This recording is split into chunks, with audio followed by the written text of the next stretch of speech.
On prenait à l'époque Donald Trump, alors président des États-Unis, pour quelqu'un qui exagérait en voulant interdire TikTok. Mais aujourd'hui, cela pourrait être la normalité pour un pays d'au moins se poser la question de l'interdiction de l'application chinoise de vidéos courtes. L'entreprise est toujours menacée aux États-Unis. La Maison-Blanche, sous l'administration Biden, cette fois-ci, s'est dite favorable à son interdiction. En plus d'une audience mouvementée au Congrès la semaine dernière, où les dirigeants de TikTok se sont défendus de toute évasion de données vers la Chine. En France, il est désormais interdit d'avoir TikTok, mais aussi Netflix, Instagram ou Candy Crush, sur les téléphones professionnels de 2,5 millions d'agents de la fonction publique d'État. De plus, le Sénat a ouvert à son tour une enquête. Vous le voyez, TikTok est devenu une cible, la cible.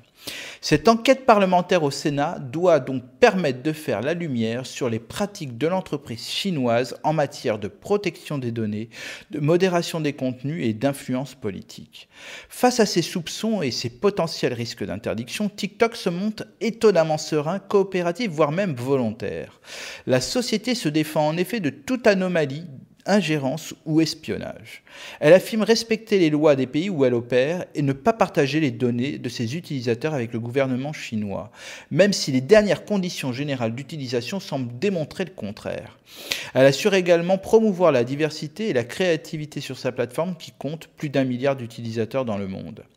TikTok a lancé des initiatives que l'on qualifierait de citoyennes et responsables. Par exemple, pour les utilisateurs âgés de moins de 18 ans, une limitation du temps d'écran a été fixée à 60 minutes.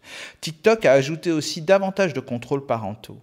Le géant chinois a aussi annoncé en février 2023 la création d'un centre européen pour la protection des données qui sera situé en Irlande.